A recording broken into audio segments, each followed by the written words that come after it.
Okay. What is going on, LBHT crew? B, what is going on? We're in our final form here. Just two people for the first time, and I don't know why Yes. all of a sudden I don't have a background. Oh yeah, your background is gone. Yes. Yeah, you noticed that, huh? Yeah, thanks. Yeah. Hey, look, these are the struggles of setting up a new platform There in we real go. time. Back in my There you go. office. You're back in your office. I don't know what Yeah. happened there. That was wild. I did watch Now You See Me the other day, the Magician movie, so maybe that's kind of rubbing off. I don't know, but we back. Yeah. There you go. Hey, what's going on, everybody? It is Wednesday. Happy Wednesday. Hope your week is going well, but if not, hopefully it gets better starting right now. We are streaming live on YouTube, Facebook, and Twitch. So wherever you're watching us, make sure you hit the like button, follow, subscribe, all that good stuff. If you're listening to the audio form, I actually got to put out 2 episodes. I didn't put out the one from last week. So you're getting, this is going to be a double feature on Thursday. All right. You're going to have 2 episodes on Thursday. Lucky you. All right. So if you listen to the audio form of this, welcome. Sorry about last week, but you got 2 episodes now. So congratulations. Make sure you leave a 5-star review. What you laughing at? Who's in the chat? Jay says, what's up, Jay? If the thumbnail is y'all's version of Two-Face, then EDC is the burnt half. We got Coach. What's going on, Coach? What's up, Coach? Salute. We got Just Out in the house. I'm going in Just Out says Brodny is clearly broadcasting from the bottom of the ocean, apparently. Wow. What? Your audio not coming through? What's going on, Big Reg? I think the audio's fine. Oh, you talking about your background? I guess. What's up, Big Reg? What's going on? Thanks for coming through. Salute. Thanks for coming through. Appreciate y'all. You got to pay the bills. Zico Kage. Look who it is. It's Yolanda. Hey. Talk with Yolanda. How you doing, Yolanda? What's up, Yolanda? We missed you. Yes. Good to see you. A very special thank you to Yolanda, who told us about this new platform that we're using. It's working out great so far. So thank you for that. It's all right. It's working out great. Jose's upset because he has to do tips and stuff now, and he always forgets to do it. It's working out great on my side. Yeah. He's on a little power trip. He's the captain now, so I am the captain. He's feeling the power. Clot's in the building. Salute to Clot. Osmond's in the house. We got Nitro from the Wonderkin show in the house. Salute. Appreciate you coming through. Osmond, I did get your message. Thank you very much. Yes, we will be doing that next week for the Black History Fact, so stay tuned for that. Yes. We got a guy, Hendo from the Road Pod. Now listen, I caught what you said on Shug's channel the other day. Okay? I am not a hater. See, he is trying to flip his name. Yeah. Hating ass Hendo and trying to put deflection. It on classic deflection. All right. Classic deflection. All right. Not going to work over here. All right. But make sure y'all subscribe to the Road Pod. Who else you got? You got Zeke. It says Zeke. I think we got everybody. Okay. Listen, we are, I don't know, 3 games away from it being the dead period of sports. Mm-hmm. All right. Baseball fans don't like to hear that, but it is what it is, man. You play 162 games. Nobody cares about the first one. Nobody cares about the 81st, and nobody cares about the 162nd. I won't go that far, but I mean, it is what it is. It's the dead period of sports. Thanks to social media and just more coverage of the NFL, that gap has kind of closed a little bit. We focus more on the offseason than we ever did before. So it's not as long of a stretch. So we have things to cover. All right. And we're going to talk about that. Just Al says, I'm a hater. Name him. And I probably hate him. That is true. That is true. All right. So we got a couple of stories. It better be quick. It better be a quick show. There's not a lot to talk about. Okay. Y'all love keeping us here for 2 hours when there's nothing to discuss. All right. Some quick topics. We'll have some fun, and then we're gonna hit the overtime show. Yes. All right. That's when we shine. That's right, Nitro. That is when we shine. In fact, next year we usually like to do some different, had some fun stories for you guys. It's just too much going on this year, man. Got 3 kids graduating, so it's too much to put together. But next year, next off season, we're gonna have some fun. All right. We're gonna have some quick stories. We're gonna hit the overtime show. All right. So we're gonna entertain you for a few hours. It's gonna be a good time. But first, we like to start every show with a Black History fact, and B and Okole have a Black History fact for you.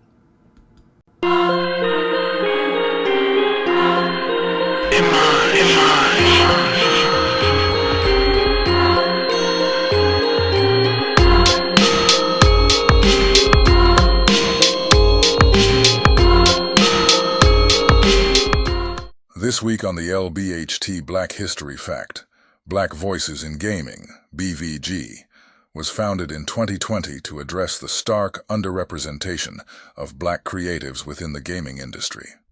Launched by Justin Woodward in Oakland, California, an industry veteran and co-founder of the media indie exchange, The Mix, BVG emerged at a pivotal cultural moment, following widespread demands for racial justice and meaningful institutional change. Backed by organizations like Raw Fury, Kickstarter, IGN, and Twitch, BVG wasn't just about raising awareness. It was about shifting power and creating lasting opportunities for Black game developers, designers, writers, and producers. From the beginning, BVG rooted its mission in 3 interconnected goals: changing the narrative by showcasing Black creators and their stories on prominent gaming stages, building power by increasing access to resources, mentorship, and decision-making spaces, and dismantling systems by directly confronting the structures that have historically excluded Black talent from the spotlight. More than just a showcase, BVG developed concrete avenues for impact, like its Accelerator program and fund, which provide financial support, production mentorship, and connections to publishers. These programs have helped bring a wide range of projects from concept to completion, empowering creators to control their own visions without compromising for mainstream approval. By 2025, BVG had become a cornerstone of representation in gaming, featuring diverse, forward-thinking projects from creators across the globe. Games like South of Midnight, Ayasa, Shadows of Silence, and The Rabbit Hall exemplify the initiative's impact, each title weaving fresh perspectives, cultural roots, and innovative design into the gaming landscape. These aren't just games. They're stories the industry had been missing for far too long. At its core, BVG is about more than inclusion. It's about cultural transformation, giving Black creators the platform, power, and freedom to tell their own stories on their own terms.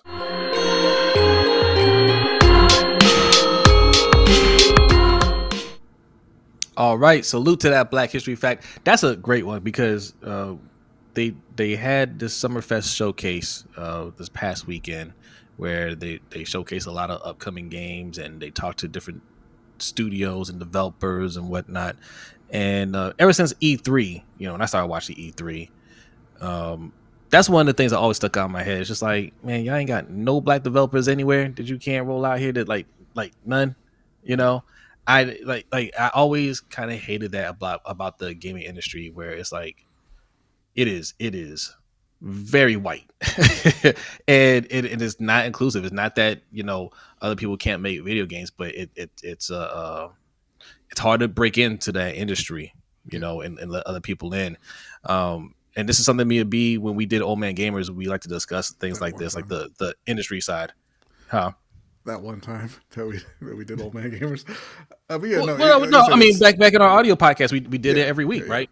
But and I'm glad these companies are coming up like this. And there needs to be set aside, just like you have federal contracts, you have set aside for minority owned businesses and veterans and things like that. You need to have something like that in the gaming industry, so that way you don't give $75 million to a dirtbag like Kurt Schilling, right?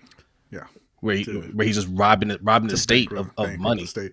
The gaming industry historically is, you think about it, and they try to put up a front of being very inclusive, but it's not. It's very white male dominated. A lot of the fans just take pride in not, entertaining anything that's not featuring white males, right? Right. And we kind of watch these shows, and this is nothing against the bigger developers or the ones who are putting out their games, but we sit and you look and you're like, man, it all seems the same. You kind of get a little bored. It's like, oh, it's another third-person shooter. Oh, it's another online shooter. Oh, it's another game set in medieval, Eastern Europe or in England or something like that. And it's because you don't have anyone else telling other stories. And you and I've talked about that. There's sometimes I tell people, I'm like, I don't want another medieval game or show, because I feel like that's just a way to not include other races in your games and shows, because you can be like, oh, well, this is medieval England, this is historically accurate. Okay, well then I don't want to play your game. Right? like monsters aren't historically accurate. You have them in the game. So add more people. Yeah. We did get a super chat from Yolanda. Thank you very much. Appreciate it. She says, did the Ravens do enough this offseason to win the Super Bowl this year? Love the graphics, by the way. Thank you very much, Yolanda. Thank you. These are just placeholders. We're going to be upgrading this. Thank you very much, Yolanda. We appreciate you. Did they do enough? No. So could they win? Yes. They have 1A or 1B at quarterback, right? Best quarterback in the league. They could, the stars can align, get lucky, and win. People say sometimes it takes a little bit of luck. That could happen. Mm-hmm. That could happen. Lamar Jackson is a great enough player, and it's not like they have bums on the team. They have some talented players on the team. Things could go their way. They could overcome some of the shortcomings that the coaching staff has and get over that hump. It all depends on the O-line, to be honest. But did they do enough? No, they didn't do enough. Yeah, I guess the better way to put it is they didn't do enough to make themselves the favorites to win, right? Anybody could win. Any given Sunday, game of inches, blah, blah, blah, all that. And when you have Lamar, you can win any game that you play. They didn't do enough to make themselves the favorites to win, which, leads very nicely into our first topic. First of all, we got to give a shout out to Tracy. What's going on, Tracy? Happy to see you here. Thanks for coming through. Our cousin Davon is here. Hashtag LBHT crew. Davon made it to the live chat. He always comments. Look, Davon always comments on our videos. We appreciate you. Davon is the hardest working man I know. All right. Like he's doing it all. I appreciate the support that he's given us over the years. I'm glad to see you here on the live stream, man. Yes. Nitro says they need Nitro telling the stories. Yeah, I mean, honestly, they do. They need people who aren't the same people telling the same stories over and over. Yes. And attempting to tell other people's stories. Right. Right. That's the other part of it. When you have these developers who are dominated by, again, white males, they still at times want to try to tell other people's stories, and it doesn't necessarily go very well all the time. True. We did get another super chat from Rave Kingdom. Thank you very much. Salute. It says Michael Jackson. I don't know what that is in reference to. Okay. Okay. Thank you very much, Ray. Thank you, Rave Kingdom. Not sure. If you want to put a further explanation in the chat, we may read it depending on what it is. But appreciate it. Thank you. Like I say, that's a great question leading up into our first topic, talking about NBC Sports and more specifically RotoPad's GM rankings heading into the year 2025. So this is his top 10 here. You can see how he rolls. I was gonna ask before you put it up. Where do people have Eric DeCosta ranked? Personally, That's no. That's But fine. That's so we fine. got Howie Roseman number 1, Brett He looks Veach so from happy. Kansas City. I know.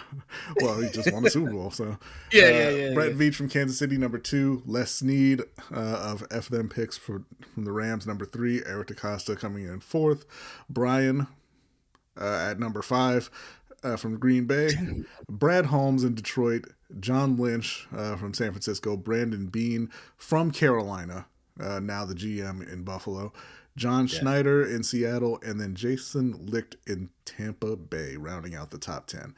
How do you feel about that top 10 there? All right. It's just this ongoing debate about how good Eric DaCosta is. I'm not as down on Eric DaCosta as some people think I am. I don't think he's the bottom of the barrel. He's definitely not top 5. He's definitely not top 5. He might be in top 10. John Lynch should absolutely be above Eric DaCosta. There's no question. He's been to 2 Super Bowls with 2 different quarterbacks. He has a completely stacked team, right? Brandon Beane, I mean, him and Eric DaCosta are about the same, right? They've had about the same amount of success. Jason Licht, didn't he win a Super Bowl with Tom Brady? Yeah, and then they, they didn't. I would say they rebuilt the team. They got a new quarterback, and then they're back in the playoffs. They're not as good, obviously, but they're still a competitive team. I would have to put him above Eric DaCosta. Right? Like, you're in this to win Super Bowls. They got a legendary quarterback, and they put everything around Tom Brady, everything, and won a Super Bowl. That's what you're supposed to do. I can't put Eric DaCosta above that. Like, you have a better quarterback in Lamar Jackson, and you're not doing the things that you need to do. So, I mean, listen, it's not bad. I still have him top 10. That's not bad at all, right? But I probably have him closer around 7 or 8. Yeah, I think Brad Holmes, John Lynch, Bean, and Licht should all be ahead of Eric DaCosta. Like I said, it's tough because you're basing this off of the team success, right? Regular season wins, how you do in the playoffs and whatnot. And obviously, Baltimore wins a lot of games. Yes. And I assume that's why he's up there. Yeah. But the reason they win so many games is a guy that he did not draft in Lamar Jackson. Yes. And when Lamar Jackson isn't playing, they're a below 500 team. Now, a lot of teams you could look at and say would be that way without their starting quarterback, but we've seen examples of teams who continue to win when their starter is out, right? It's difficult to find a good backup quarterback. A guy who's a good backup this year may not be a good backup the next year. Like Teddy Bridgewater, that's happened with him. He went 5-0 with the Saints when Drew Brees was out, and then later on his backup stints didn't go as well, right? So it's difficult, but I think that they haven't put enough effort into even finding one, right? And the reason that I don't have Eric ranked as highly as some of these other guys is he doesn't seem to get or care about the importance of the O-line. He's kind of let it just flounder since he's become the GM. When they have major holes on the O-line, it goes kind of ignored, and they just say, hey, we'll throw whoever out there and hope for the best, right? And that's, to me, not a great way to run a team. And if that's indicative of the way he feels about team building, I say you take Lamar Jackson away from him and he would have been fired already. If that's a glimpse of what what his philosophy is. You're saying, hey, I'm not building the O-line, I'm not getting playmakers on offense, or I'm not prioritizing playmakers on offense. I'm just going to, continue to build the defense, low cost, older free agents, really stack up in draft picks on day 3. I don't think that you would be winning without Lamar Jackson, Killer Cam says Lynch doesn't care about O-line either. No, he does. I mean, right now, they're kind of aging out, but when they're making the Super Bowl runs, they had a very good O-line. You can say that Lynch doesn't care about the O-line either, but Lynch has not had a quarterback anywhere near as talented as Lamar Jackson and has made it to the Super Bowl twice. So Yeah, he's just been more successful than Eric DeCosta. Yeah, yeah, yeah. It's there's no question. Like, okay, how like we gotta talk about what factors go into making a good GM, right? Because that's what people are going to argue. The only thing that puts Eric DeCosta up here is the regular season success, right? I guess the quality of players that you've had on the team. They've had some quality players on mainly on the defensive side. Mm-hmm. How many of those players are drafted? Kyle Hamilton, obviously, Matabike.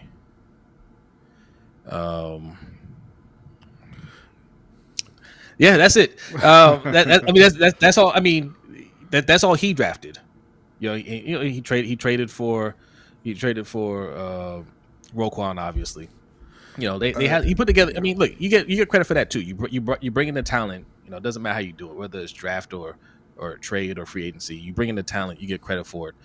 And listen, and me and B bashed what he did with the O-line now. If they turn out to be good, Voorhees Falele turned out to be really good, he gets credit for it, right? Whether he got lucky or not, he gets credit for it. The whole goal is to get talent, and if he got talent on here, then fine. But he didn't. He wasn't trying to get the best talent he could at O-line. He was trying to be cheap there. Okay, Cam, listen. Don't care what their fans say. He is the GM of the San Francisco 49ers. Baltimore Ravens fans will tell you Eric DeCosta is the one who brought in Lamar Jackson. He didn't. Ozzie drafted him, right? And again, it's not just about the O-line. He's been more successful than Eric DeCosta. He's been to the Super Bowl twice with Jimmy Garoppolo and Brock Purdy, whereas Eric DeCosta has Lamar Jackson and has not made it. He's saying that the fans say the GM in Washington, the new GM in Washington, is the one who built San Francisco, and they've got a terrible right tackle and left guard and all this, and that's fine. But again, they've been a more successful team than the Ravens have. Yeah, and like it's results, right? It's results. And again, man, fans can say that, but he's in that position. Fans say things about Eric DeCosta that aren't true. Yeah. So we're gonna put up the reasoning for Eric DeCosta's ranking here from this article. He, again, was ranked 4th, and this is what they said about him. Building a football team is rarely about just one move. It's that magic bullet theory that so often torments some of the league's lesser franchises. Signing an aging Aaron Rodgers will hardly matter if the roster is lousy or the culture is rotten. But one move can make all the difference if the foundation is already set. And that's an area where Eric DeCosta has been almost as good as his legendary predecessor, Ozzie Newsome. After Newsome's one move of drafting Lamar Jackson to revitalize a strong 53-man roster, it wasn't strong. That was merely missing a quarterback. DeCosta has continued to one move this group closer and closer to the Super Bowl. In need of a new defensive linchpin in 2022, he stopped Kyle Hamilton's draft day slide. In search of someone to reduce the playmaking pressure on Lamar Jackson, he signed Derrick Henry in 2024. Offseason after offseason, DeCosta seems to keep finding the one perfect addition, which is all the more important in his case because that's frequently all you get in the Ravens' position. The league's parity-obsessed collective bargaining agreement is terribly punitive for elite franchises, so if you're a winner like Baltimore, you need to routinely maximize your limited draft capital and salary cap space. DeCosta has done so, keeping his team's championship window wide open, even in the conference of Patrick Mahomes and Josh Allen. Two quarterbacks who he hasn't beat, by the way. Yeah. I can't imagine describing Eric DeCosta as making the one perfect move every offseason to inch them closer to a Super. That's the most ridiculous description I've ever heard of a GM. And that's not to say that he's done horrible every offseason, but in the part about Derrick Henry, right? In search of someone to reduce the playmaking pressure on Lamar Jackson, he signed Derrick Henry. it took him 7 years to find someone to reduce the playmaking pressure on Lamar Jackson, and we're praising it. What sense does that make? And the Every, perfect addition he found was a over 30 running back. I don't I get it. mean, every year. I mean, first of all, I mean, like like you said, the team wasn't strong when Lamar got here. In fact, they were on their way to not making the playoffs and in having John Harbaugh be fired during the season. That's how strong that team was. Yeah. Okay, it wasn't a strong team when he got here. He made them a straight. We weren't a playoff team the year prior, right? Yeah. I don't think they made the playoffs. Yeah, they weren't a playoff team. So what do you? This is a narrative that's, but like the media holds the Ravens in a high standard, which just is fine. It's fine, but this is not truthful about the state of the team when Lamar is drafted and what they've done to surround Lamar with the appropriate talent. Because the two teams that he mentioned at the bottom there, Chiefs and the Bills, have done a much better job surrounding their franchise quarterback with talent.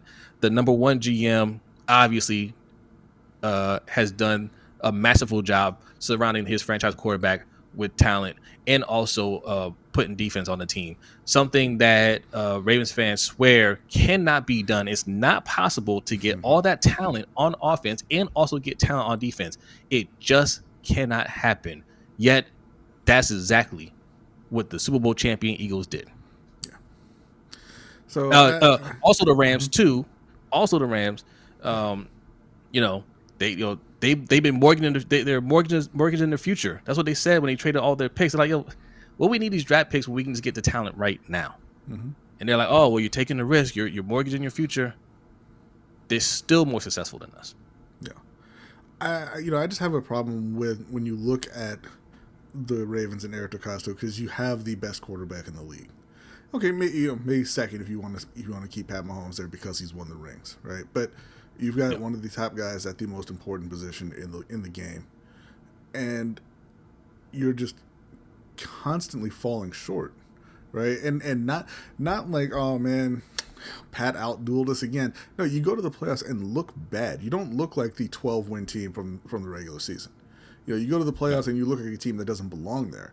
And then I see other teams rolling out with Jared Goff, and looking really good. Other teams roll now. I mean, Jalen Hurts, I don't think he's a top quarterback, but you go out there with Jalen Hurts, you win a Super Bowl. You go out there with Brock Purdy, you make it to the Super Bowl. You make it to the Super Bowl with Jimmy Garoppolo.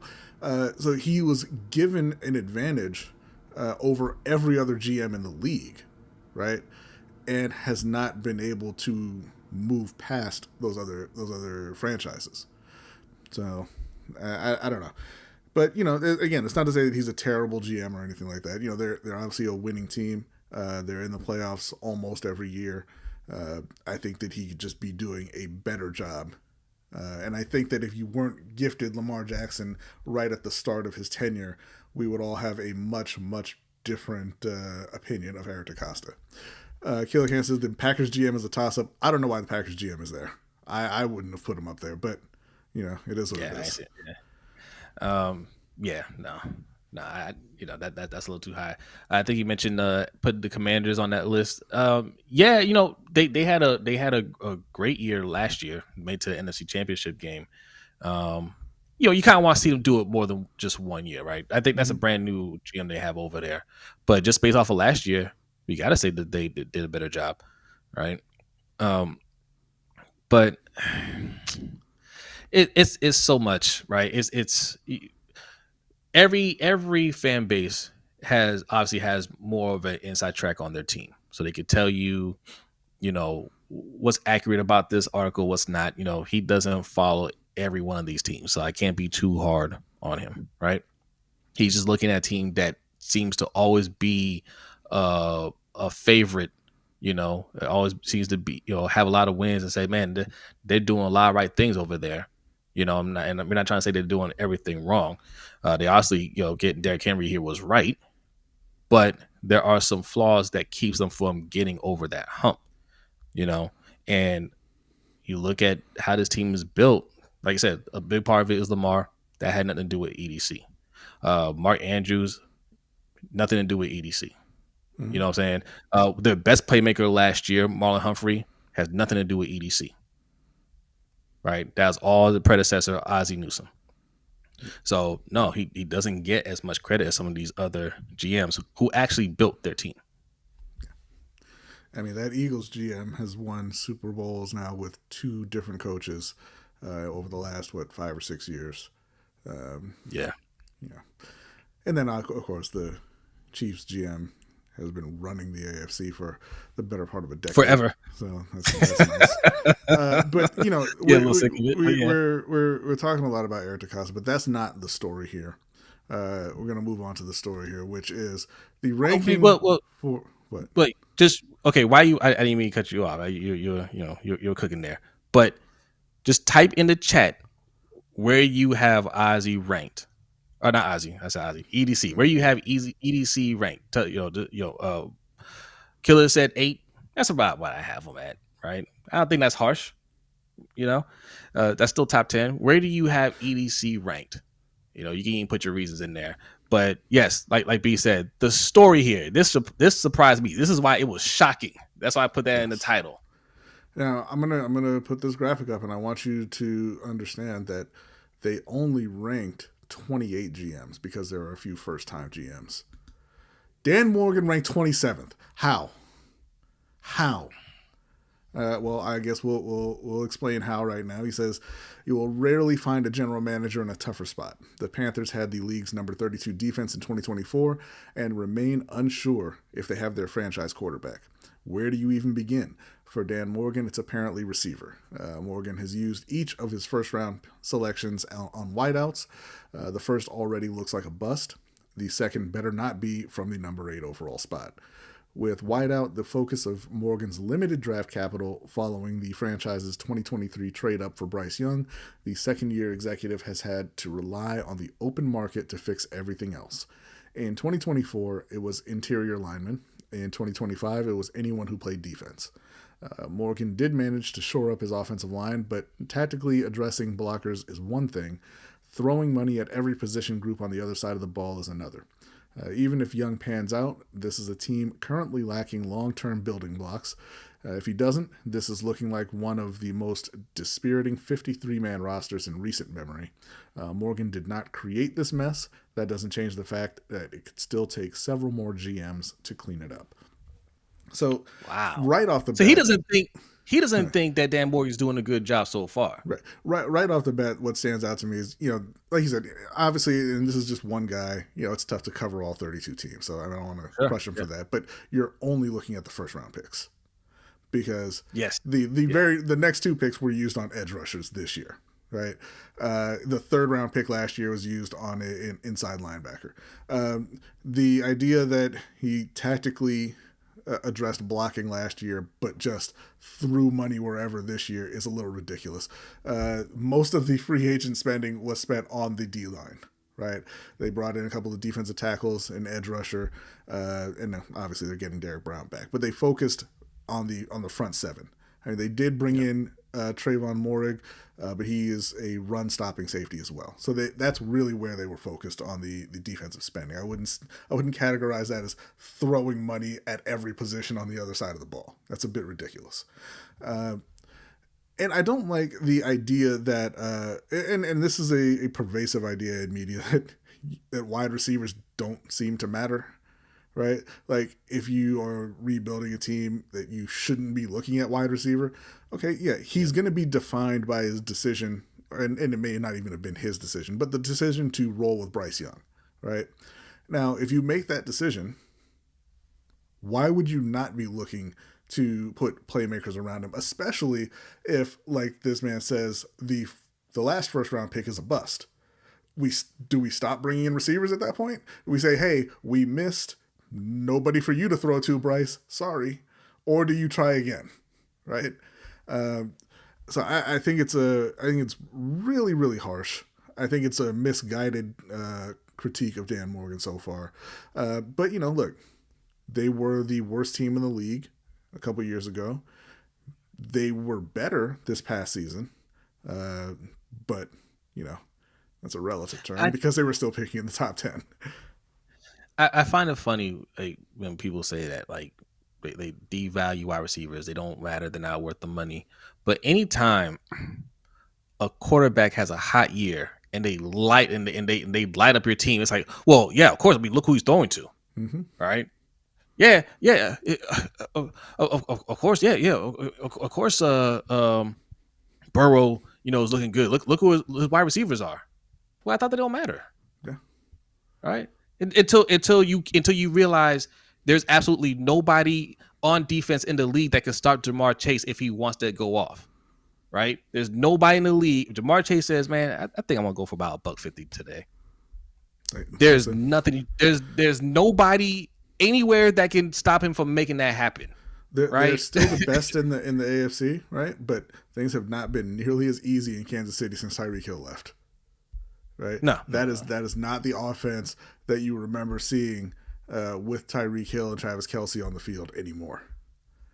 That they're out there grinding out points at this point, right?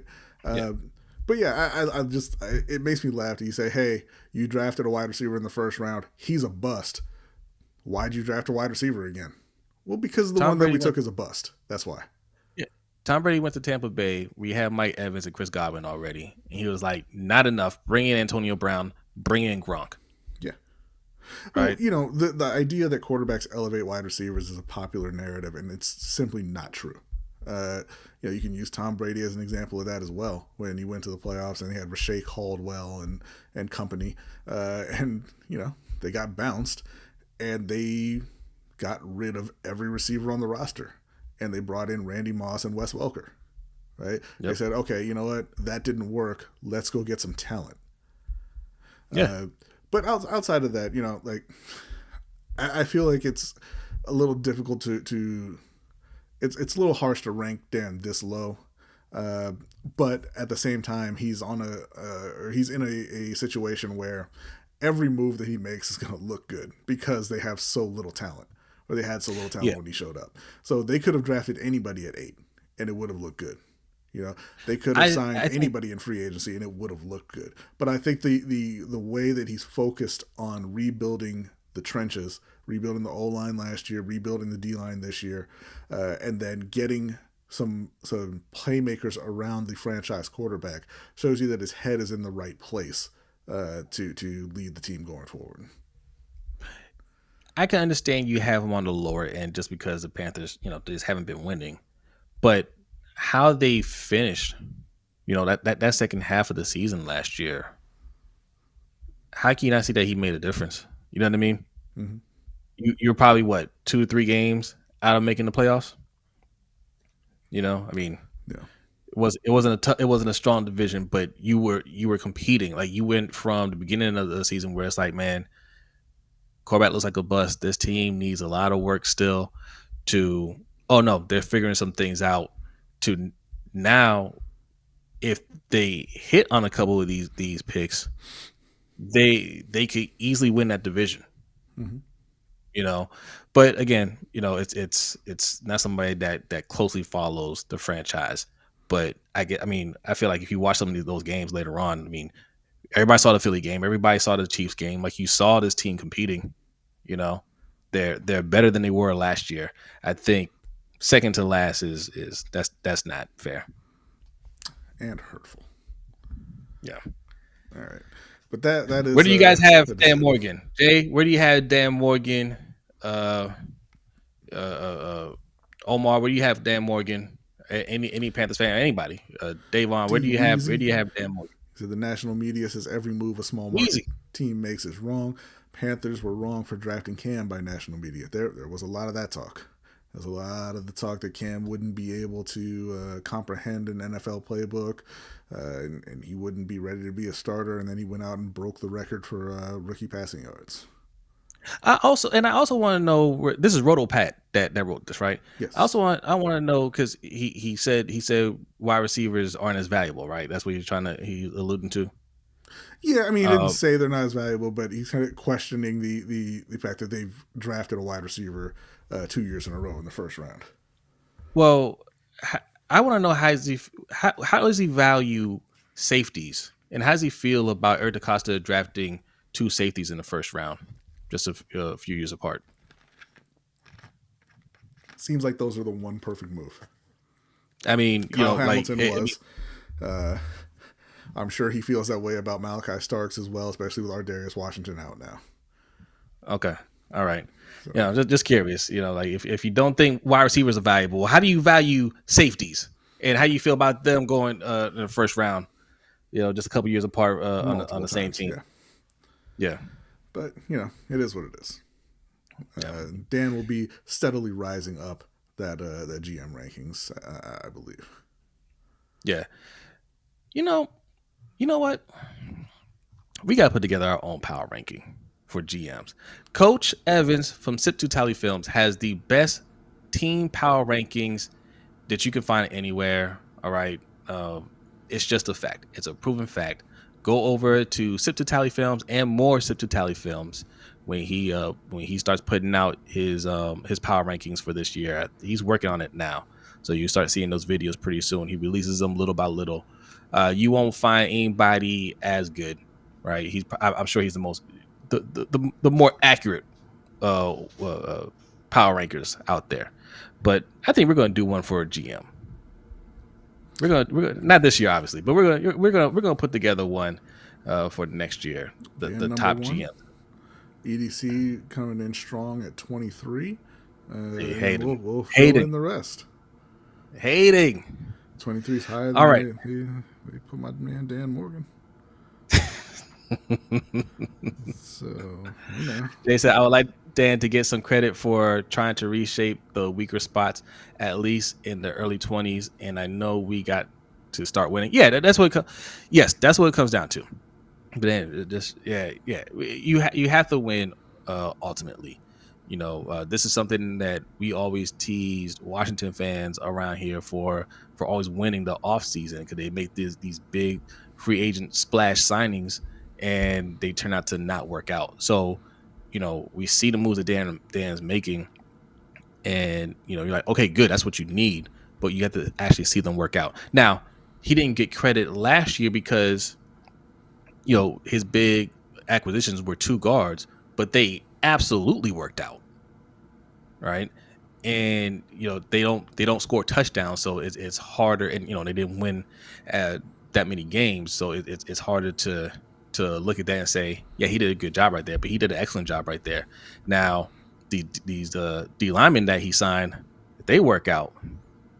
If Teteroa McMillan works out, you're going to see the results on the field. So we got to really see this season. And what I like about what Dan's done, he's put himself in a position where he's not relying on just one guy to work out to change the outlook of the team, right? Yeah, we expect Teteroa McMillan to be the number one receiver, to be a really good player for a long time for Bryce, right? Yeah. But you also went and you got Hunter Renfrow coming back from his illness, who's looked really good so far in camp. You also found Jalen Coker, undrafted free agency last year, who was a solid contributor as a rookie, right? You also went and you got Jimmy Horn on day 3, who everybody says has been outstanding in camp so far. That doesn't surprise me. I think he's going to be good. But then you didn't even rely just on those guys either, because you had a 1,100-yard running back last year, and you said, you know what?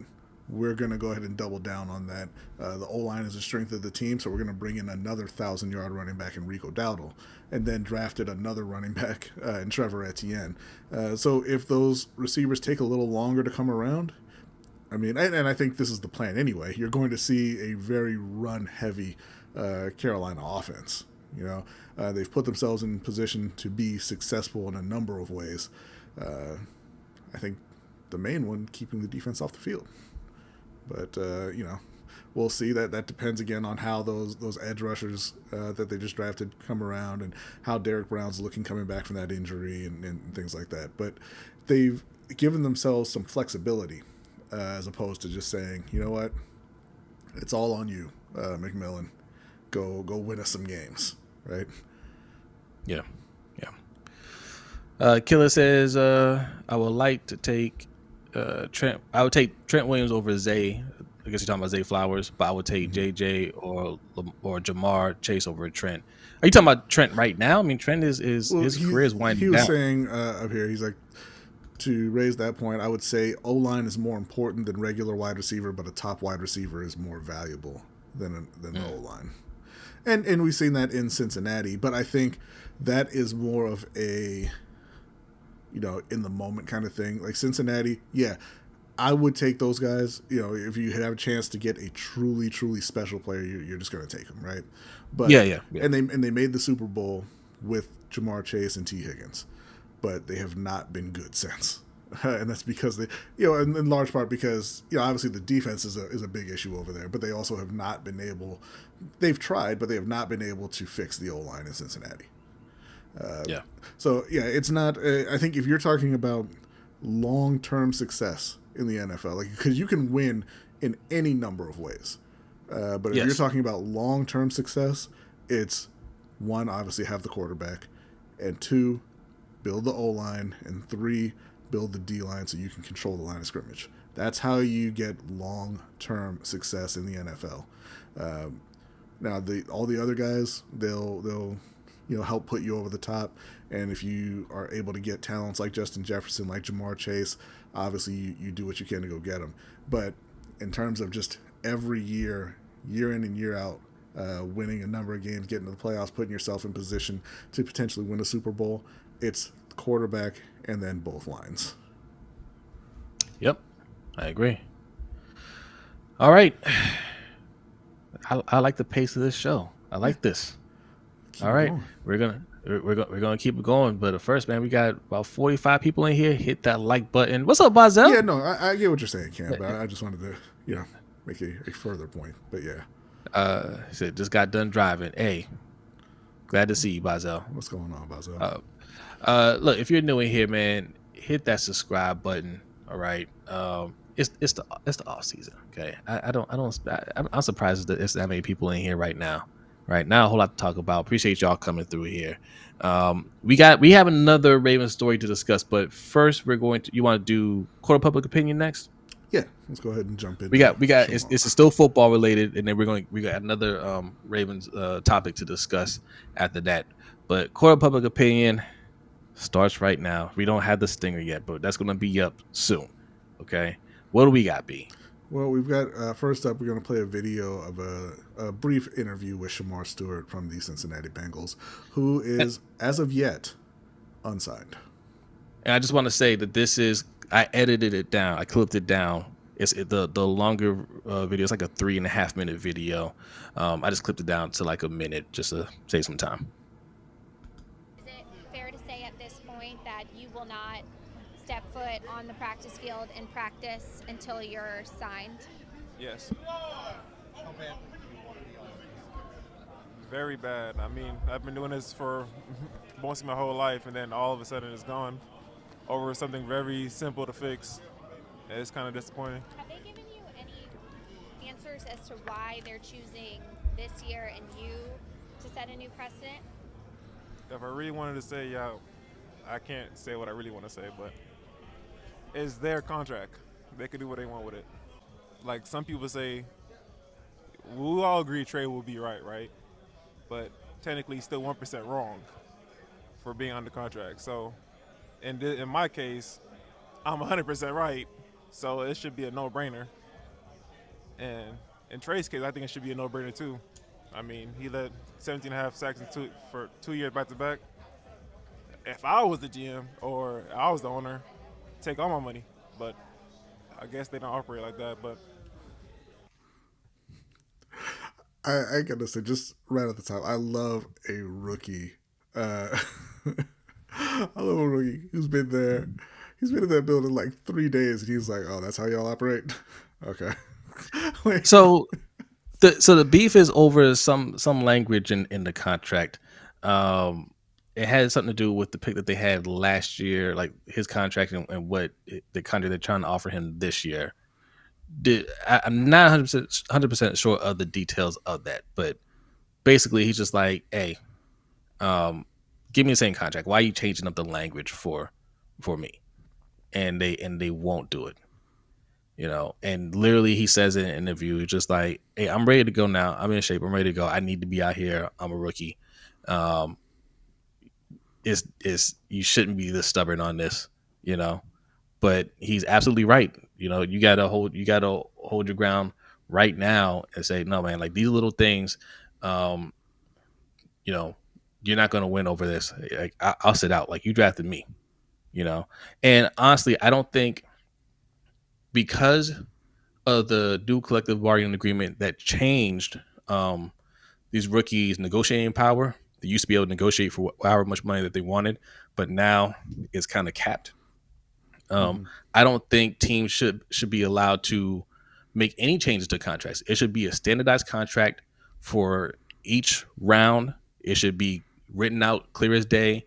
You get drafted in this round, this position, this is what you get.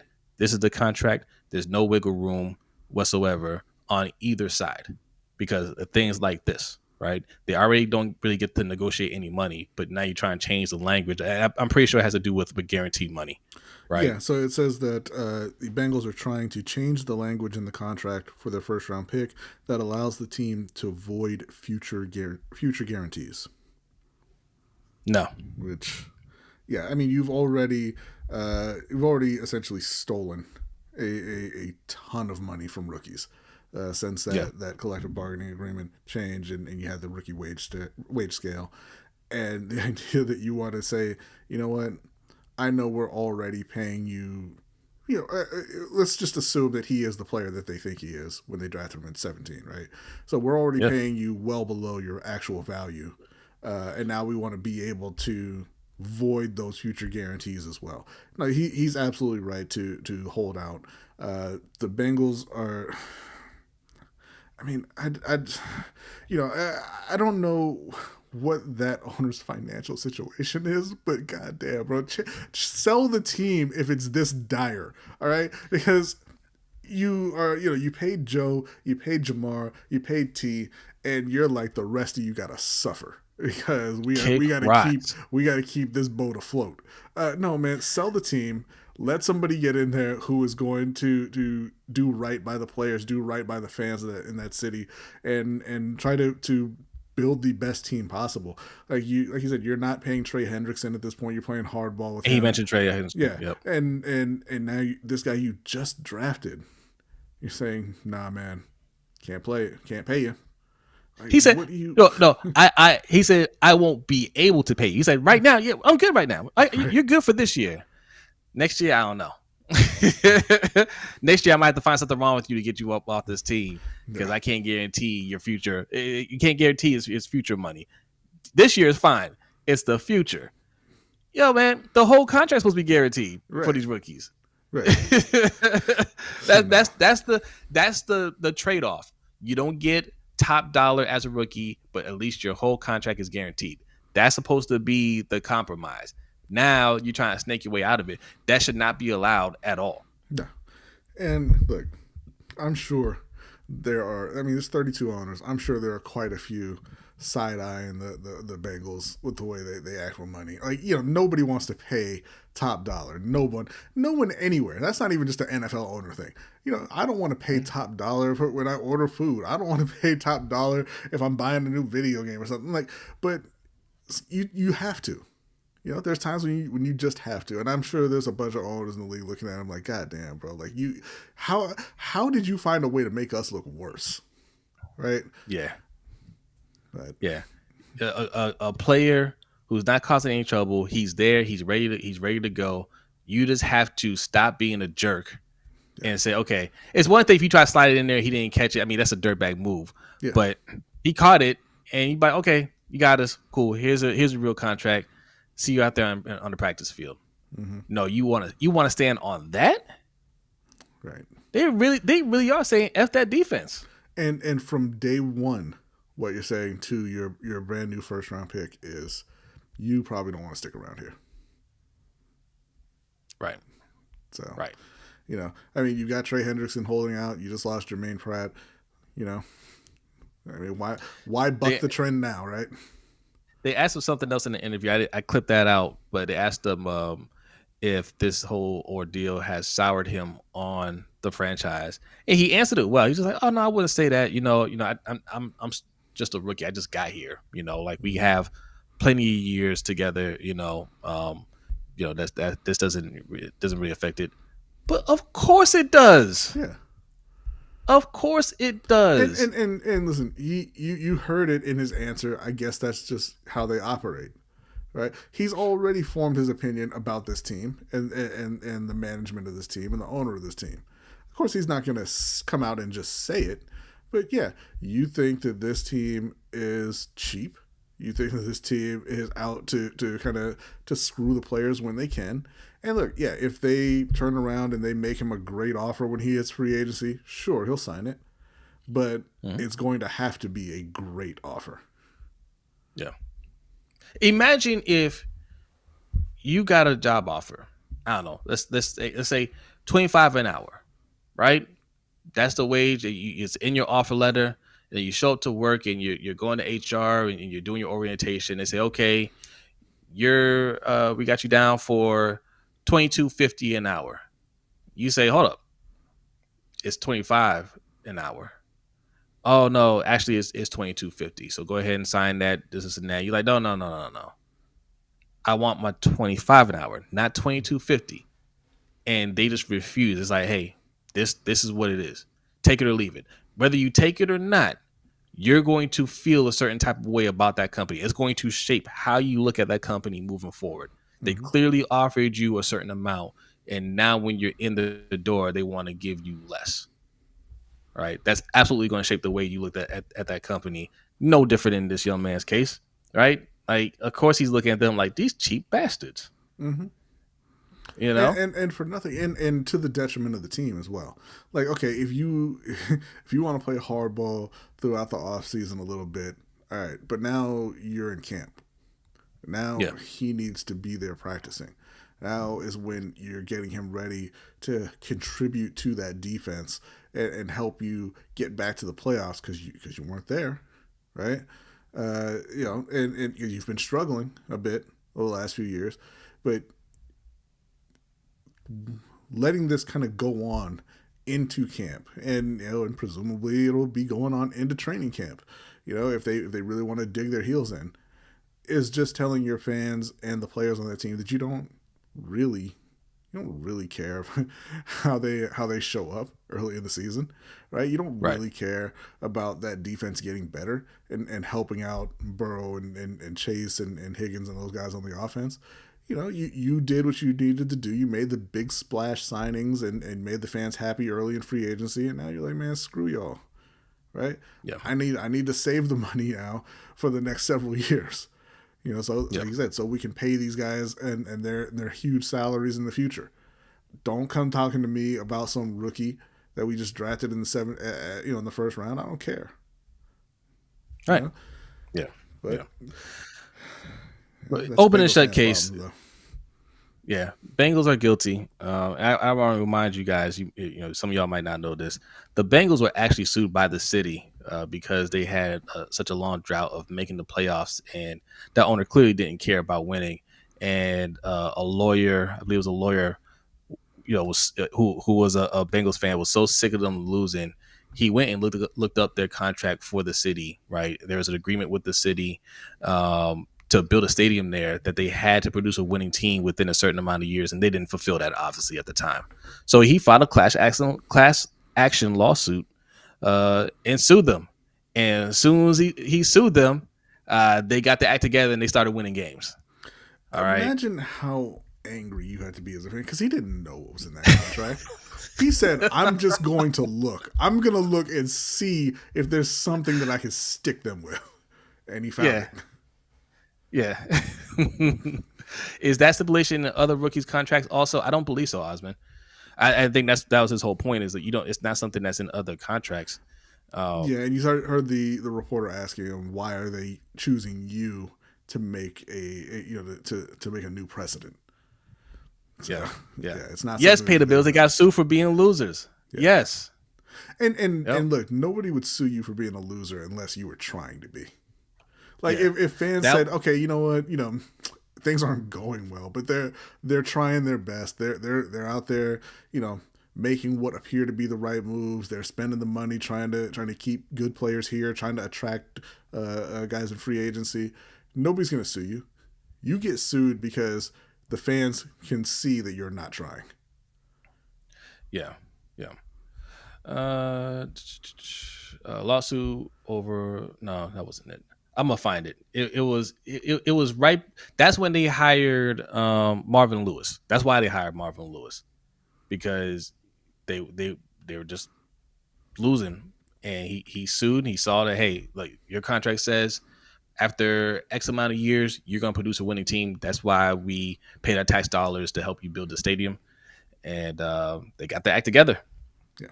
All right, we're gonna go ahead and move on now to our second Raven story, or I guess one and a half. The first one was really about the Panthers, but we're gonna move on. Chris Broussard had some things to say about the Baltimore Ravens and their personnel and the way things maybe should have gone in the playoffs. Tough. I'm not gonna. It'd be tough to see him go, but that play right there makes it easier to see him go. I mean, they win the Super Bowl if it's not for that. They win the Super Bowl. Give me a love it. Yeah. I'd have been kicking up the Jordans, eating a sandwich up on here. Look, I like this for both teams, actually. Isaiah Likely is clearly ready to assume the role of the top tight end for this team. No question about it. He's probably better than Andrews at this point. You can see him with the little pump fake, like, hey, are you ready? I'm throwing this to you right now. Are you ready, Mark? And it makes me sick. Like, I watched that and I'm just like, how did he drop it?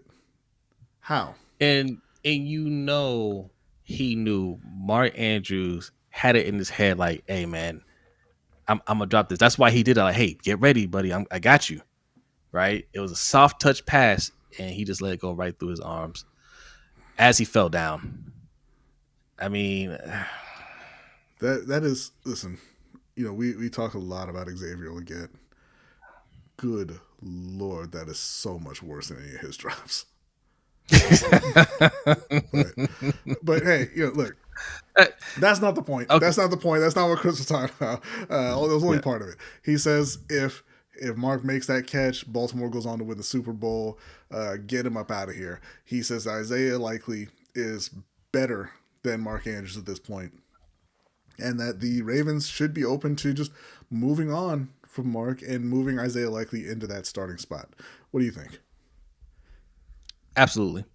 Right. Mark Andrews had a good year last year, but there's nothing that Mark Andrews does that Likely can't do. And there's a lot that Likely can do that Mark Andrews cannot do. Like, juke somebody and hold on to the ball. Okay. Catch a touch pass at the 1 yard line for a successful 2-point conversion. There's a lot of things he can do. Catch a touchdown pass in postseason. There's a lot that Isaiah Likely can do that Mark Andrews cannot do. And I'm not even mad at Mark Andrews, man. It is what it is. He's on the team this year for now. I hope that all this lights a fire under him and he really turns it up in the postseason. But as of right now, there's no question. I'm sorry. It looks like Kev T asked to see the clip again. Let's go ahead and play that. It's tough to see. That's not what he said. But we'll go ahead and let that play in the background there. I agree. They win the Super Bowl if it's not. Oh, here we go. This is what you're looking for, Kev T. That's Mark Andrews crossing the goal line with the game tying. Oh my God, he dropped it. He's a this right here. This that angle that really clearly ready. You had it in your hand. You had it tucked away. Why did you move your arms? He's probably better than Andrews at this point. I cannot with guys who look. I'm not one of those. Oh, you get paid millions of dollars to do this, whatever. He's been catching footballs for the past 20 years. How? He's been doing it for 20 years or thereabouts, and you've been deemed by the 32 top professionals in that field to be one of the best in the world at catching footballs. How does that happen in that moment? I mean, look, every criticism that he gets, he earned it. But I truly hope if he's still if he's not traded, because that was we kind of skipped over it, but that was what they were talking about, the possibility of a trade with the Jets. I'm not sure who was discussing it, but Broussard is basically saying, yeah, trade him to the Jets because you have Isaiah Likely, who's probably better at this point, and get something of value back for him. I don't have any problem with that. I didn't think they should have re-signed him, but he's here. He is a good player. I think he's going to do well in the regular season. He always does, does pretty well in the regular season. It's the postseason where I'm expecting him to say, all right, man, I want him to come with that chip on his shoulder. I want him to play like he did his rookie season, where he looked at Hayden Hurst and said, I'm here to take your job, right? I want him to play with that kind of fire in the postseason and say, man, look, I know what they're saying about me. I know what they're thinking. Lamar, I'm going to catch every single pass. I'm going to run through these guys. I'm going to be a terror in the postseason. That's what I'm hoping for Mark Andrews if he's still on this team. But I wouldn't be sad about a trade, okay? I wouldn't be sad about a trade. But look, like I said, as of right now, he's here. So I'm just rooting for him. Okay. Yeah. I could not have brought him back. Like I wouldn't. I'm not saying that he's not a bad person or anything like that. Obviously, you dropped a pass on a football field. Ultimately, whatever, right? It's not that big of a deal ultimately, but it's what we do for a living. So I can't see you on Monday. You got to go, and we can still be friends. It's business. We can still be friends. I wish you all the best. I can still root for you when you're playing for somebody else. You just can't put on a Baltimore Ravens uniform anymore. And it's not that one pass. Everybody has moments like that. It's your entire career. Because you said, hey, you want to see him play like he did as a rookie. Rookie year, he caught 3 passes in the playoffs for 31 yards. No touchdowns. That's why I said 7 targets. That's why I said play like he did in the regular season in the postseason. Because yes, he has literally done nothing. Yeah. And this is what annoys me about Ravens media. Those Ravens gatekeepers that we talk about, that are always rah Ravens. Oh, you guys aren't real fans. This is and that because we criticize the team. We've been saying for years over here what it is with Mark Andrews. I told you better don't sign him to that contract. Yes, we said he's not as good as you're hyping him up to be. And again, this is not just not personal against Mark Andrews, like Mark Andrews. But in the postseason, he's not that guy. We've been saying that over here. We even put out a video. Is he overrated? Yes, right? Like we do that stuff. But now, when he literally loses the game for you on the last play for us. Now you have people saying, well, Mark Andrews never caught a touchdown pass in the postseason. We've been saying that. We've been telling y'all he didn't even have 200 total yards at the time. Yeah. He didn't even have 200 total yards in the postseason before that game. 0 touchdown catches. Was that his 7th year? I wanted badly for that to be his redemption game too. Like, he was trying hard for it. I thought, hey man, okay, you know what? You went for the juke, you fumbled it. It's rough. Me too. Hindsight's 2020. Seems like foresight should have caught that one, but there's still time, and they put you in position to redeem yourself. And I swear, like I had my nanosecond of doubt when I saw who it was he was throwing to, but I was like, he's obviously catching this. He can't wide open. That. Yeah. There's no way. I was in the living room with my son Jacob, my nephew Kyron. Okay, we're watching this game, and they're like, "Yeah, it's over. Like, Rams ain't winning this." And I'm getting on them. I say, "Hey, man, the game's not over. Okay, we're gonna watch to the end because they wanted to go do something else." And when Lamar threw that touchdown to Isaiah Likely, I gave him this big speech about never quitting. Okay, you play 4 quarters, it's not over, and he threw that pass to Andrews, and I was like, now it's tied, and they're like, he dropped it, and I was like, all All right, who wants to play Rocket League?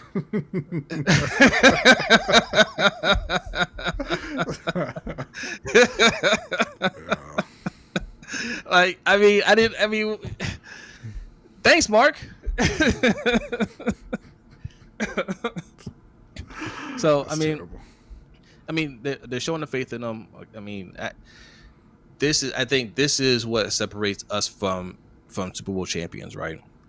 It's not personal, and I respect the fact that you're showing faith in your players. But damn, man, he's giving you a large sample size of what he can do in the postseason. This isn't his second or third year in the league. Yeah, I think this is 8th year coming up, 7th or 8th year coming up. He hasn't done anything. Listen, He's had more than enough time to show you what he can get done. That was his last chance. That should have been his last chance. Show some faith in Charlie Kolar. How about that? We've Yeah, used up all our faith in Mark Andrews. And listen, all that said, I'd still take him in Carolina because he is a good player. And Carolina is in a different phase than Baltimore is in. Baltimore, you can't have proven chokers. Okay? Not if you're trying to get over the choking in the playoffs thing. Can't do it. It's like if you were an NBA team and you said, man, every year we're one of the best in the regular season. Every year we get to the playoffs and it just kind of falls apart on us. We're missing something. There's that one ingredient that we don't have. That one player that we need that's gonna make everything gel. It's gonna get us over the top. We're gonna get that championship trophy. I know. Let's get James Harden. I know. Like, why? This wasn't on the lineup, but real quick, because we didn't do a video or anything about it. How do you feel about Rashod Bateman signing? Listen, if Rashod's happy, that's fine. Like, I think this is the second time they've signed him below his value, so obviously it's good for Baltimore. I would love to see Rashod Bateman kind of, I don't want to say stand up for himself. Like, he's not getting bullied as a multimillionaire. But, like, just say, hey, no, man, I'm worth more than that. I showed you last year I'm worth more than that. Pay me more than that. You know what I mean? But, I like that they've got him locked up for, what is it, another 4 years or whatever. He's a solid starting wide receiver. Hopefully he proves to be even more than that. But I don't know. For him, I would like for him to push back on those numbers a bit. I'm glad he's coming back to the team. I like Rashod Bateman. But I have my concerns here. Okay? There's a couple of things that concern me. Okay? One, just for being an advocate for the players over teams, I don't like that for him. He would have definitely made more money hitting free agency. Okay? The story came out that he wanted an extension. They told him no. That's strike one. That's strike 1 and 2 right there. Okay. But they said, okay, we'll give you, we'll let you seek out a trade. That means, hey, we don't want to pay you. We don't think you're worth anything. After we already lowballed you, we don't think you're worth anything. Even though you had your best year, your best years are still ahead of you. We don't think you're worth that much, but go find a team that's willing to trade for you. We don't think there is one, right? But go find one. And his agent found 2 or 3 teams that are interested, seriously interested, and they're like, oh, well, on second thought, okay, we'll pay you. How's this sound? No, I'm not signing. So this is what you're offering me. We know you're not going to pay top dollar.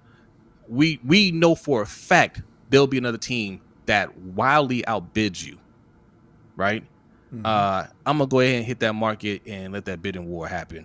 I'm gonna play my tail off right now, or go ahead and trade me and get some value from me. But I'm gonna go ahead and hit this free agency because I didn't get the money I was supposed to get the first time around, right? I got screwed on that deal, so I got to maximize on my money.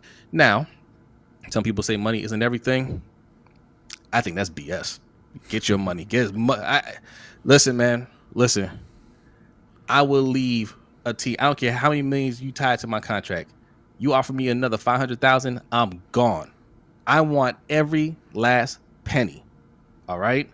Now, yes, he's on a team that he feels like is competing for a Super Bowl. He's familiar with everybody, and that does matter. That does matter. But the other part that concerns me, like, where's his confidence level at? Yeah. Because I want my wide receiver to think he's the best, right? I want him to be like, yeah, man, you're gonna have to pay me so much money this offseason. Like, I'm not taking no just whatever deal. I'm that guy. And you didn't put any resistance the first time you extended. You didn't put any resistance this time when they're like, yeah, now we don't want you. Look for a trade. Second thought, here, take this contract, which is under market value. He would have gotten more as a free agent. Where's his confidence at? Yeah. How does he see himself as a wide receiver? He can't say that he thinks he's a top tier wide receiver. He can't feel that way, right? And I don't want those guys on my team. Because just to put it in perspective, the extension itself puts him it's at $12.5 million or $12.25 million a year. The 3-year extension that puts him just above Darius Slayton in average per year and just below Darnell Mooney. Now, if you add in add in the existing year of his contract, he's making under $10 million a year.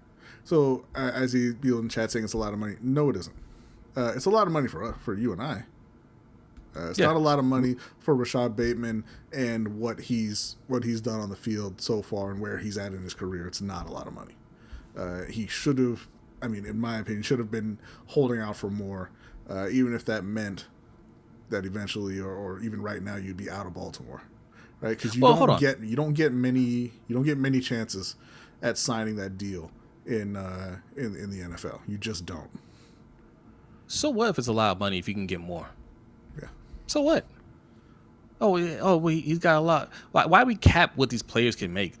All these players are vastly underpaid in the NFL compared to other sports. I'm taking every dime from this league. Yeah. Right. Like our older brother used to tell me, man, when I talk about a job that I like, hey, I like the guys, the people I'm working with, this and that. He said, man, you can like them in another job. Okay. If they're your friends, they'll still be your friends when you're at the other place. You can still be friends with Lamar, right? I'm sure Lamar and Hollywood still hang out, And if you don't hang out, then you weren't that close of friends. Go make your money. These are his prime years. These are the years where he's going to make the most he can possibly make. Don't stay, especially for a team that don't respect you. They don't respect him. It's like Steven Adams, the Australian center in the NBA. He was talking one day about I forget if he got traded or a very close friend of his got traded. As a friend, his teammate. And so he's doing a press conference and the reporters are asking, oh man, how are you doing after losing so and so? And he was kind of laughed. He just chuckled, like, he's not laughing at her, but just kind of chuckled. He's like, he's not dead, mate. He just moved down the road a bit. He's like, we're still friends. Like, I'll still see him, but Yeah. But no, the problem with it is Rashod Bateman's 25, and he's under contract until he's 31 now. He's gonna hit free agency when he's 31 years old. And like I said, you only get but so many chances at really, really cashing out in the NFL, and he's going to be playing on a wildly under market deal, especially the closer he gets to free agency. And at 31. You may or may not, be able to get a top of market deal, and look, hey, maybe he doesn't even play up to this deal, and he got over on Baltimore. We'll see, maybe, but it just doesn't. I don't think so. It doesn't look like it. Ultimately, yes. Ultimately, if he's just like, look, I don't care about money like that. I have enough, to support me, my family, everybody's taken care of with this contract. I'm happy where I'm at. I'm good. Then I'm happy for you, because ultimately that's what it's about. Are you happy, right? But with that being said, if he goes out there and has 1,200 yards and 14 touchdowns this year, bet he'll be less happy. I don't expect you to show up to training camp on time next year, right? I expect you to be like, yeah, we got to have a conversation about this contract, all right? So that's why you don't make those deals, man. There's no rush. Nothing is going to happen this year to keep you from making more money than what they offered you. Yeah. All right, so we are in the spirit of getting out of here early. We're going to go ahead and transition to submitted questions. We have a couple of questions this week. You want to talk about playoffs real quick, or finals? Not playoffs. I put finals. Okay, real quick. What I have to say about the NBA Finals is, I told y'all Oklahoma City in 5. It's still Oklahoma City in 5, and the NBA is absolutely awful at scheduling these later rounds of the playoffs, because you're giving them multiple days off between every game, and you're losing that momentum. You're losing everyone talking about what just happened in the game. It feels like Game 2 was forever ago. You know, and don't even talk to me about what happened in that other game that they played 3 years ago, where Halliburton hit the shot to win. Like, it's too long. It is nothing too long. else going on, and it loses that sense of urgency that it has to it. I got OKC in 6. In fact, I got the Pacers winning the next game. Mm-hmm. Okay, but then I think OKC will rattle off 3 in a row. All right, there you go. There's your NBA. That's why the bubble was the best playoffs, because it was every other day, and you knew that, and there were multiple games every other day, and it had the momentum to it. But now it's just like whatever. Look, we're going to we haven't done a live draft coverage since Ferris was working in the bodega. But we're not going to do a live draft coach, but we are going to talk about the NBA draft. Is it next week? I think it's next week. I'm excited about it as a Brooklyn Nets fan. We have a week after. It's like 2 weeks. I think it's a few weeks. No, I think it's like 2 weeks. I don't know, but yes, this is going to be a good draft. What? I'll say I didn't even get to finish typing my question in Google. It's like it's the 25th, bro.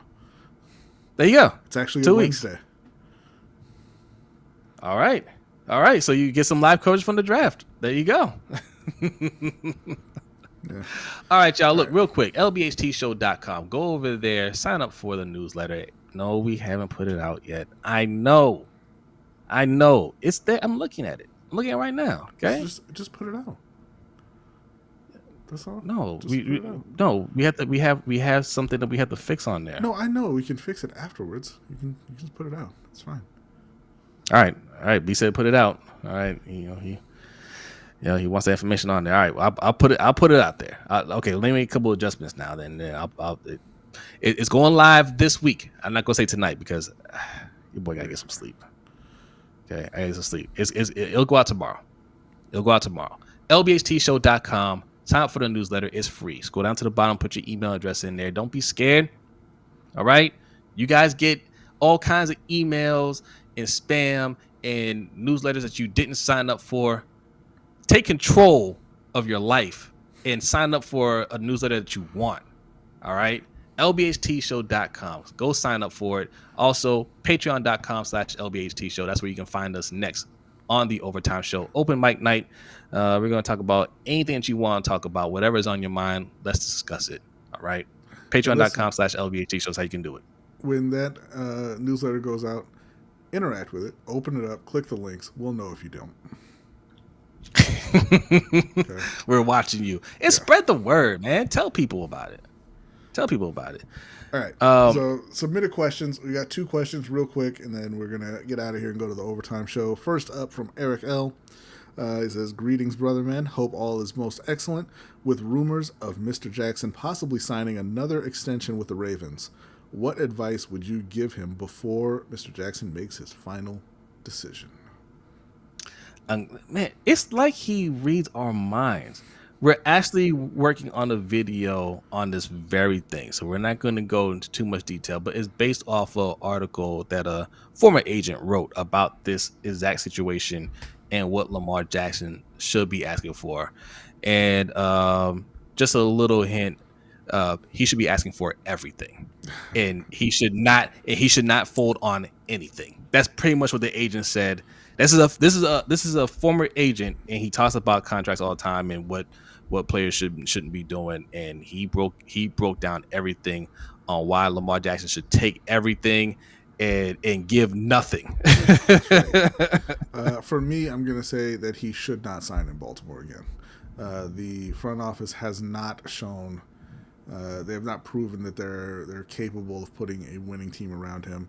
And if I'm Lamar Jackson, I'm playing out that contract. I'm not adjusting that contract. And when that contract is up, I'm going to make them either say goodbye or make them, again, like I said, prove it to you that they are about helping you win, because they have not been about that. This time they will tag him for real. They won't do that. Well, we're going to give you the non-exclusive tag or whatever tag it was, because we've already colluded and made sure nobody else is going to touch you, type of thing, right? Like they already played that hand, so they can't do that again. So if he says I'm not signing, they will tag him and work out whatever grievances he has. But B is right. He needs to flex his muscle and be like, these changes need to happen before I come back here. And it needs to happen this year, right? It needs to happen this year. If they don't win a Super Bowl, that's the only way. It's the same thing with what's his name in Philly? Their coach. Mm-hmm. If Sirianni didn't, I think if he lost the Super Bowl, I think he would have gotten fired. B. The way they were talking about him that year, you had Philly fans after our game. You had Philly fans in our chat saying Sirianni sucks. Yeah. Right? They didn't. I asked him, well, what do you? I said, let me see if you're a real Philly fan. How you feel about Sirianni? He sucks. Right? They hated that man. I think if he didn't get to the Super Bowl, he's damn sure fired. Right? We need to put Harbaugh under that same pressure. And if they fall short again, they lose the same way they've been losing. Lamar needs to say there needs to be a change. I can't, love coach, but we got to shake things up. And if they don't listen, that's when he got to be like, all right, well, you choosing this man over me. Good luck to you. Yeah, he's absolutely actually, right. I think Daniel Franklin is right. He said, I believe he did get a no tag clause in this current deal. But okay, we got another question here from Shug. You are stuck on an island, and you have to take 3 LBHT crew members to be stuck with for the rest of your life. Who are you taking? Me, myself, and I, my friend. Oh. No, I'm taking Hendo, I'm taking Shug, and the third, because you, as I learned on Always Sunny in Philadelphia, you always need a wild card, taking Jay. Okay, well, Hendo is Shug. I'm trying to keep crime to a minimum, so I can't have those two in my.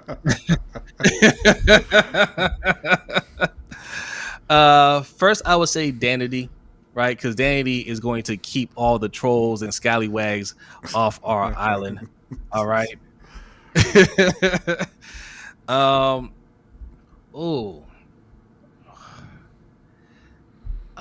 Look, I'm gonna take B. That's my brother. I'm gonna take B. Well, I assume we're both there already because we are. Oh, we're both there. Yeah. Oh, okay. Yeah, I'm gonna take. I'm taking cousin Davon. Okay, I'm taking cousin Davon. All right. We need the brains of the operation there. Okay. That disgusting Irish lover. All right. Yeah, who else? Third one. I was gonna say no, Jose. Yeah, B said assuming the two of us are on there already. We need a third one. You know what? I'm taking Zico Kage, okay? Because that's the coolest name in YouTube. I'm taking Zico Kage. All right. So Danny, Zico Kage, and cousin Davon. All right. All right. There you go. There you go, Shug. I don't know why you're trying to cause division, but that's okay. We answered the question for you.